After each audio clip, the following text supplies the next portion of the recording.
Union পরিষদের chairman ছিলেন স্থানীয় সরকারে, ইউনিসেফকে সারা জনম স্যার স্যার বলতে বলতে মুখের পানি শুকাইছে, এখন এই কালচার থেকে আর বেরিয়ে আসতে পারছে না।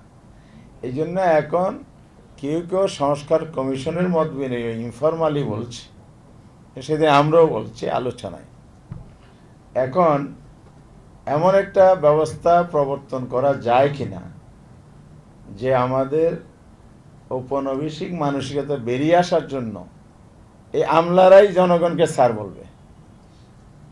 কারণ আমাদের কনস্টিটিউশন পাবলিক সার্ভেন্ট হিসেবে কিন্তু তারা জনগণের পক্ষে জনগণের কল্যাণে কাজ করবে, এটাই বলা আছে। তা আমি সে ডিবেটে যেতে চাচ্ছি না, কিন্তু এই মানসিকতাকে বেরিয়ে না আসতে পারলে আপনি এখানে গণতন্ত্র চর্চা কীভাবে করবেন, বিকেন্দ্রীকরণ কীভাবে হবে? এই জন্য আজকে যে প্রস্তাবনা আপনারা দিয়েছেন, এখানে অবজারভেশন আছে 3-4টা, আবার সুপারিশও আছে। অবজারভেশনের জায়গায় যদি আমরা আসি, এখানে পার্লামেন্ট আদলে আবার একটা স্ট্রাকচার বলা হচ্ছে নির্বাহী কাউন্সিল হিসাবে।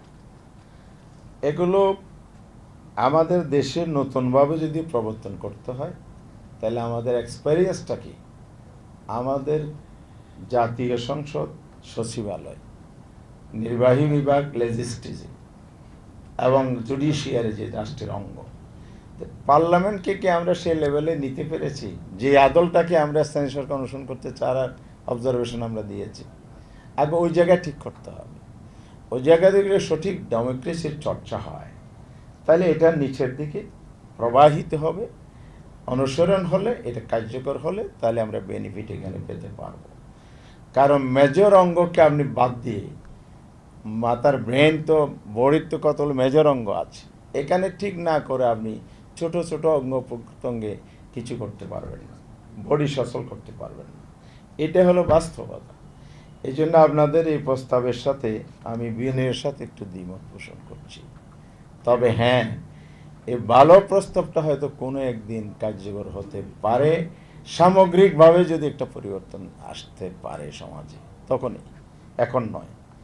দ্বিতীয়, আপনারা পরিষদ বা কাউন্সিলর যারা হবেন, মেম্বার হবেন, চেয়ারম্যান হবেন, তাদের সুযোগ সুবিধার ব্যাপারে সেকেন্ড অবজারভেশন দিয়েছেন।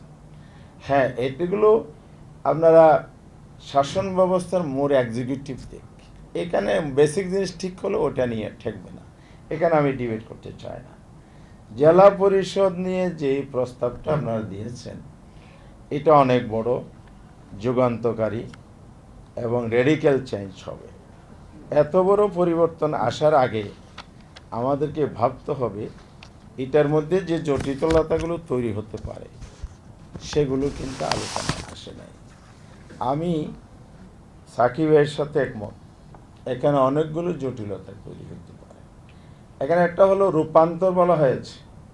রূপান্তর মানে কি? ডিসি অফিস থাকছে না, জেলা পরিষদের কার্যালয়, ডিসি অফিসের কার্যালয়টাকে জেলা অফিসে পরিষদের হেডকোয়ার্টার হিসেবে, কেন্দ্রবিন্দু হিসেবে আমরা রূপান্তর করতে বলেছেন।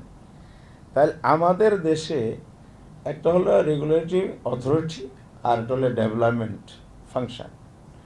এই দুই সিস্টেম যদি আমরা সামনে রাখি, তাহলে এখানে আপনি ডেভেলপমেন্ট অথরিটি হিসেবে বা ফাংশনেবল করার জন্য জেলা পরিষদ থেকে ইউনিয়ন পরিষদ পর্যন্ত স্থানীয় সরকার ব্যবস্থা টোটালটাকে আপনি ডেভেলপমেন্টে নিয়ে যেতে পারেন।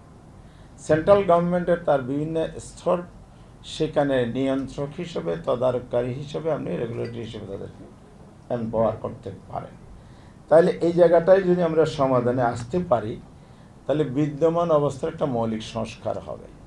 সেক্ষেত্রে অবশ্যই অবশ্যই জেলা পরিষদকে শক্তিশালী করতে হবে।